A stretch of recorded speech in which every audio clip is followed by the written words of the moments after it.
Let me record it.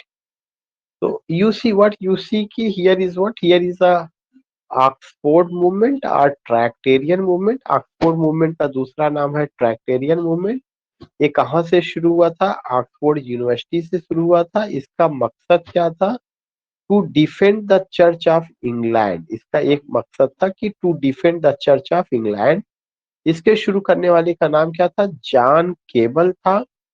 और ये जो मूवमेंट शुरू हुआ, क्या मकसद था? To defend the church of England और उसके एज अ डिवाइन इंस्टीट्यूशन। और जो हाई ट्रेडिशन ऑफ चर्च था उसको मेंटेन करना था। रिफॉर्म बिल जब 1832 में पेश किया गया तो एक आदमी जिनका नाम था थॉमस अर्नोल्ड, उन्होंने बताया कि चर्च का जो पोजीशन है वो डिटीरियोरेट हो रहा है। चर्च जो है सिविल कंट्रोल में है और उसका पोजीशन सबऑर्डिनेट है। तो उसमें उन्होंने क्या किया? उन्होंने चर्च की पोजीशन को मेंटेन करने के लिए और तमाम चीजें, जॉन केबल नाम के आदमी आते हैं और वो एक सरमन देते हैं, धार्मिक उपदेश देते हैं, जिससे जॉन हेनरी न्यूमैन प्रभावित हुए, रिचर्ड हरेल फ्राउड प्रभावित हुए थे और साथ ही साथ अदर लोग भी थे और उन्होंने तमाम ट्रैक्ट वगैरह लिखा। ये घटना 1833 की है। इसी वजह से जब तमाम ट्रैक्ट वगैरह है तो उसको ट्रैक्टेरियन मूवमेंट भी कहा जाता है। और जो चीजें उसमें रही हैं, जो ट्रैक, जैसे the ideal of a Christian church 1844 में बाई विलियम वार्ड प्राउड्स का लिटरेरी रिमेन्स आया। न्यूमैन्स का EXC 1841 में आया। ये सब ट्रैक्ट वगैरह रहे। दूसरा चीज मैंने बताया एस्थेटिक मूवमेंट की। एस्थेटिक मूवमेंट एक लिटरेरी मूवमेंट था। इस मूवमेंट का मकसद यही था कि लिटरेचर जो लिखा जाता है, it is written with the purpose to arouse delight and pleasure, ना कि इस पर्पस से कि टू गिव मॉरल एजुकेशन।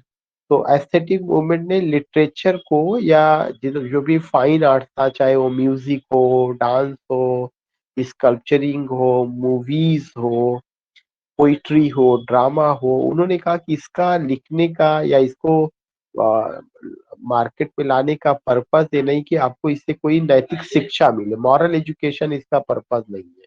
इसको और भी जिन लोगों ने लाया मार्केट में, जॉन रस्किन है, वाल्टर पेटर है, ये 1870 से 80 तक ये मूवमेंट चला। और प्री राफेलिट पोयर्स को भी इसने प्रभावित किया। प्री राफेलिट एक मूवमेंट था और ये मूवमेंट में जो पोयर्स वगैरह थे उसमें डीजी रॉसेटी, क्रिस्टीना रॉसेटी, वो सब लोग थे, उनकी पोजीशन थी। और इसके अलावा जो है you will come to know कि इसमें ऑस्कर वाइल्ड ने से भी ये मूवमेंट प्रभावित था। ऑस्कर वाइल्ड का एक किताब था novel the picture of Dorian Gray. ये सब भी चीजें रही है। कैटाक्रेसिस मैंने बताया था। कैटाक्रेसिस एक ऐसा शब्द है जिसमें किसी भी टर्म का मिस एप्लीकेशन, गलत इस्तेमाल किया जाए। जैसे अभी एक वर्ड यूज किया गया कि मिल्टन्स ब्लाइंड माउथ, मिल्टन का अंधा मुंह।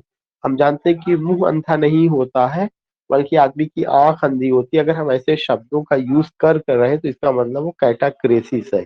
या जैसे हैमलेट जो है, कहते हैं जब गुस्सा होते हैं अपनी माँ पर, तो हैमलेट का एक स्पीच होता है कि मैं उससे जो है खंजर से बात करूंगा। मतलब खंजर से बात करने का मतलब कि वो अपने एंगर को दिखाते हैं। कोई आदमी खंजर से नहीं बात कर सकता। खंजर का यूज अटैक करने के लिए, किल करने के लिए, उसके लिए होता है, ना कि कोई आदमी खंजर से बात करेगा। तो एक पॉइंट इसका ये आता है। तो today I have explain only 3 words. कुछ नेटवर्किंग इशू भी था, लेकिन ये 3 वर्ड्स अगर आप वो करेंगे तो काफी देर से यही बातें चल रही हैं। And I think that you got what I want to say. Catch catch या कैटाक्रेसिस है एंड एस्थेटिक मूवमेंट है, ऑक्सफोर्ड मूवमेंट या ट्रैक्टेरियन मूवमेंट। पहले के भी जब अभी बात हो रही थी उसका लेक्चर आपने सुना है, तो इससे चीजें रिवाइज हो जाएंगी कि क्या मैं बताना चाहता था। तो thanks Syeda, Mahvish, Gufran, Sheetal, Yashji, Preeti, Bushra, Nishi, Brajendra, Rajesh, and Sarvesh for joining this session. Thanks for giving your beautiful comment.